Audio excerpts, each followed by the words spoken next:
দীর্ঘ 2 মাস ধরে আত্রাই নদীর সদরঘাটে পড়ে রয়েছে লক্ষ প্রদীপের স্তূপ।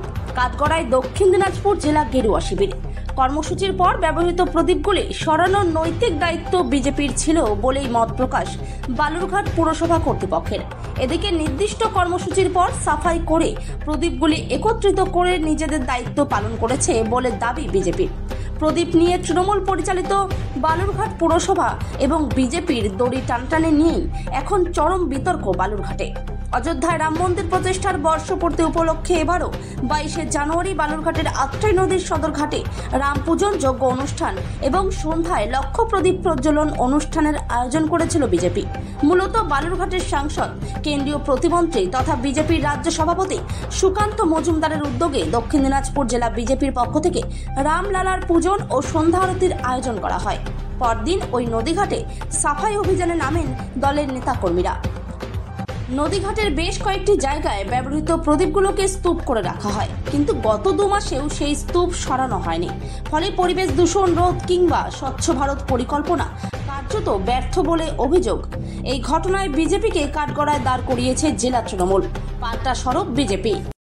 একটা রাজনৈতিক দল নানা প্রোগ্রাম নিতে পারে, তারা তাদের মতাদর্শ অনুসারে নানা প্রোগ্রাম নিতে পারে, কিন্তু এটাও কর্তব্য মুখে বলবো যে নদী দূষণ, প্লাস্টিকের জন্য নদী বন্ধ হয়ে যাচ্ছে, মুখ চারিদিকেই আমরা দেখছি।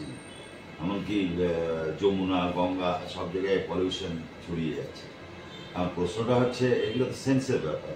যে কোনো রাজনৈতিক দল যে কোনো প্রোগ্রাম করতে পারে তাদের মতো, কিন্তু এগুলো পরবর্তীতে পরিষ্কার করা প্রয়োজন। অবশ্য আমাদের শহর খুব কি বলবো, ঘৃণ্য শহর। এ শহরের মানুষের কোনো চেতনা আছে, কোনো রকম চেতনা নেই।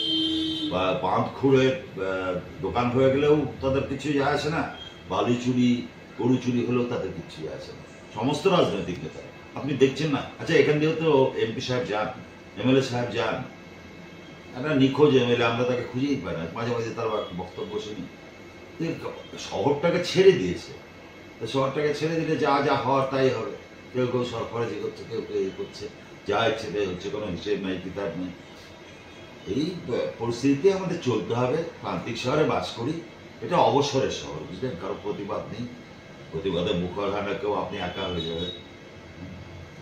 কাজে আমি বলবো যে কোনো রাজনৈতিক দল যেই প্রোগ্রাম করুক, তাদের পরিচ্ছন্নতা রাখা উচিত। মুখে পরিচ্ছন্নের কথা বলে কোনো লাভ নেই। নমস্কার। আপনার নামটা?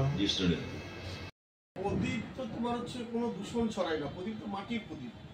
এগুলো কিছু ওগুলো তো করে রাখা হয়, পরবর্তীতে ওগুলো নিয়ে হয়ে যায়। মাটির ওগুলো প্রদীপ করে কোনো ক্ষতিকারক বিষয় নেই, মানে কোনো প্লাস্টিক তো না। এগুলো কিছু লোক অনিচ্ছাকৃতভাবে রাজনীতিক ফায়দা নেওয়ার জন্য এগুলো করছে, এটা কোনো বিষয় নয়। আমরা যেগুলো পরিষ্কার করে সেগুলো পরিষ্কার করেছি, আর প্রদীপগুলো ওগুলো কোনো বিষয় নেই। আমার মনে হচ্ছে না যে এতে কোনো দূষণ ছড়াচ্ছে বা কোনো এলাকার কোনো ক্ষতি হবে।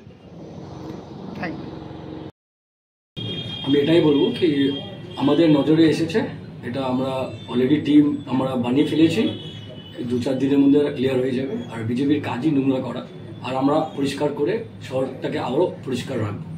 সেম দুর্গাপূজার টাইমে আমরা দেখেন, আমরা এত বড় দুর্গা বিসর্জনের প্রোগ্রাম করি, দশমীর প্রোগ্রাম করি, পরে 2-3 দিনের মধ্যে গোটা ঘাট ক্লিয়ার হয়ে যায়। বাট বিজেপির কাজই নোংরা করা। আমাদের নজরে এসেছে, আমরা এটাকে পরিষ্কার করিয়ে দেবো। Thank you.